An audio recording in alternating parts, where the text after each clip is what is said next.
I probably don't need to tell you, but there are other dark beers besides stouts and porters. And now I'm going to drink one that is not one of those. This is a Schwarzbier by Terramar Brewstillery. Dark Forest Schwarzbier from their Filament series, a limited release.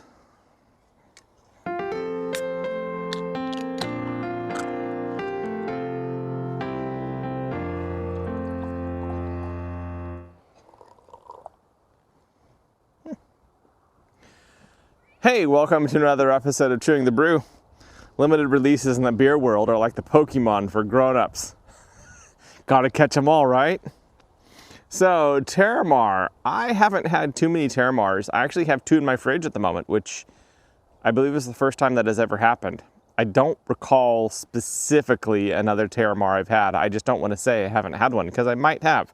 But Terramar Brewstillery crafts terroir-inspired beer, cider, and spirits of the highest quality in the Skagit Valley overlooking the Puget Sound. I was not trying to catch them all when I picked up this beer just yesterday at Spud's. In fact, I'd kind of forgotten I already had another Terramar in my fridge from the excellent Pack Mule beer delivery subscription service. Look them up, packmule.beer.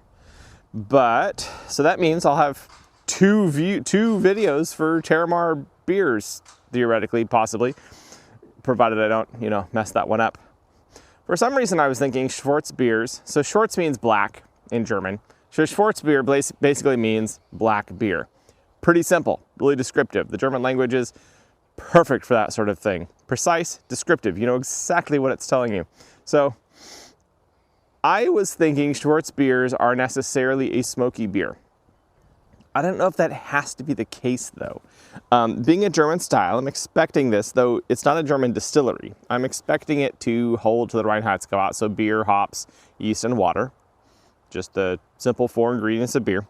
Not that they have to, but I'm just expecting, especially given that they claim to have these high standards of terroir and other things like that. And if the wind is making noise in the mic, I apologize. The dead cat should mitigate that.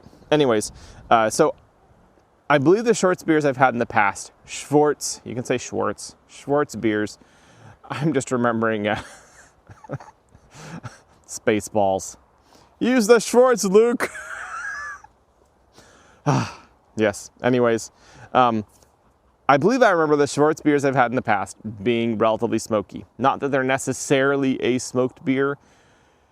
Historically, the way you got the grains dark, the malt dark, was by roasting it over a fire. High enough up that you weren't, or low enough fire that you weren't, necessarily actually burning the grains. I mean, you are darkening them. But the smoke from the fire was definitely going through the grains.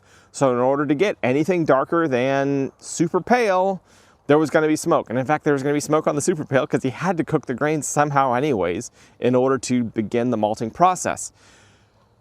But obviously it would be more apparent the more time the grain spent over the fire. Now that we have indirect heat and stuff like that, which actually is invented 150 something years ago, if I recall correctly. So it's not like a recent invention.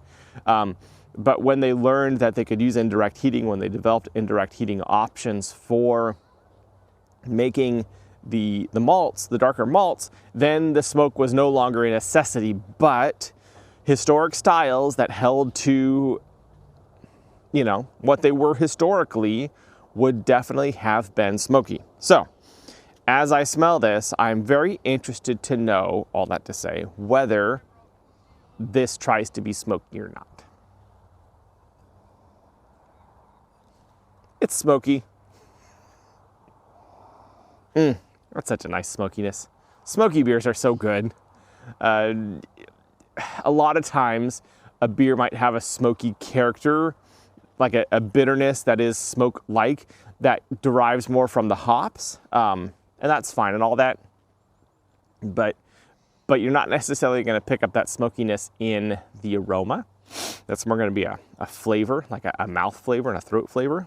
And whereas actual smoke, or whether they use smoke extract in the brewing, might have a different character that might be, I believe, you can tend to pick up in the nose more so.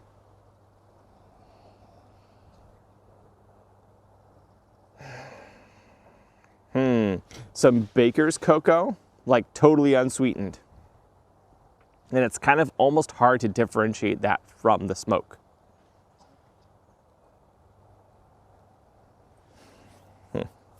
With the smoke, I tend to think of like sausages on the grill.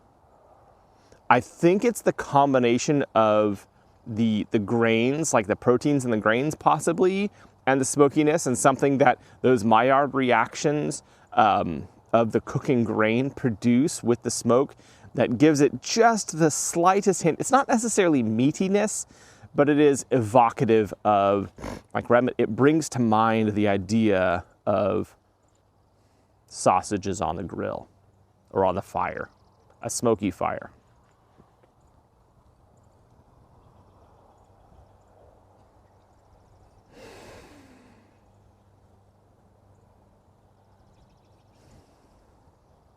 A little hint of a super dark sweetness, like a molasses. But like just the slightest hint. It smells good. Let's drink it.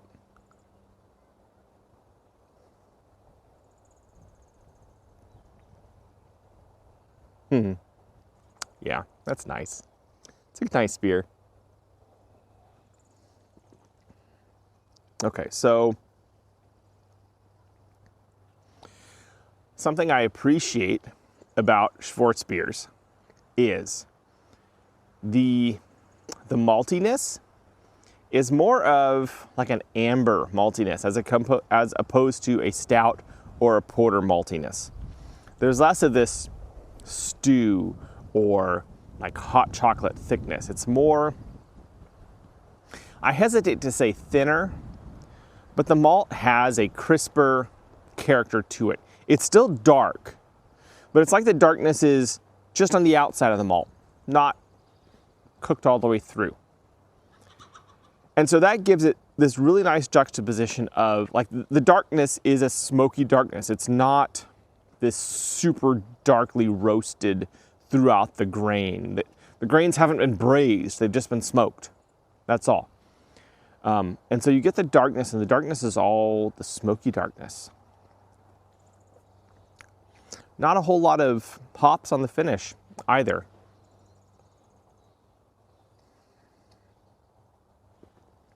So it's almost juxtaposing this smoky darkness with this, not really fruity, but juice-like middle character. Okay, the hops are there. They seem to continue the chocolatey notes almost. But they're balanced and matched very nicely with the smoke. And there is definitely a maltiness, but it's a cracker. It's like a cracker malt. Almost a little bit of saltiness in there.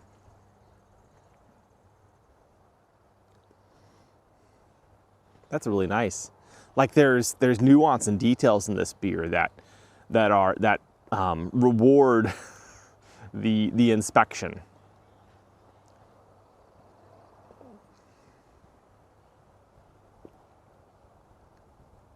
I like this beer a lot. Sometimes you can be concerned that dark beer, it's going to be heavy. We've learned recently that's not always the case. There was a review I don't think I've posted about a Bizarre Brewing beer. I don't recall if I posted it or not. I might have actually decided not to post it, and that's what I can't recall. It was a stout that was like 2% or 3%, like a super low ABV stout, which is rare, not common. And especially coming after their, like, it was a porter. Coming after their, no, it was a stout. Because the Flood is a porter and it was another stout. So it got the porter, the Flood, which is an excellent 4-star, amazing porter. Tons of body, just beautiful details and wonderful flavor. And then there was this other one, and it was a super low ABV. So probably far more traditional, holding to the original traditions of the style. But it was really challenging for me because it felt legless. Alcohol carries flavor. Without enough alcohol, it's just very different from what I'm expecting, right? And I felt I wasn't able to do that beer justification. Like, my personal non-appreciation should not overshadow what probably is a skillfully made beer. Just, I could not find that. But this is different. It is not a high ABV beer. I'm guessing what, 5%? Yeah, 5% right on the dot. So there's not a whole lot of weight or heft to it, which is odd considering the darkness. But that darkness is like, if you're looking at when it's through the top, which you cannot see at your angle, when there's not much beer to see through, you can see through it clearly. It's like weak coffee almost in its color. And it has that similar kind of level where there's tons of flavor in here, but it's not heavy, it's not weighty, it's not holding you down. It is a Schwarzbier. It's a black beer. It's not a stout or a porter. And Schwarzbiers are wonderful. I like them a lot. They're just very different from what you might expect considering their color and their color cousins. Beers of a similar color that aren't the same beer. Anyways, I definitely give this 3 stars. It's a good beer. It's worth trying. I'm not going to say that Terramar's Schwarzbier is necessarily the Schwarzbier to try. If you haven't tried a Schwarzbier, try a Schwarzbier. A lot of craft brewers make pretty decent ones. I've had several. I don't tend to keep them in the fridge very often because it's not a super common style. Smoked beers fell out of favor a long time ago, and they remain kind of a niche style in a lot of ways. You're not going to find a mass market Schwarzbier really. But if you find one, it's definitely worth drinking and enjoying. So yeah, 3 stars to Terramar's Dark Forest. This is me, Matthew, drinking and enjoying Terramar's Dark Forest Schwarzbier, and I will catch y'all on the flip side.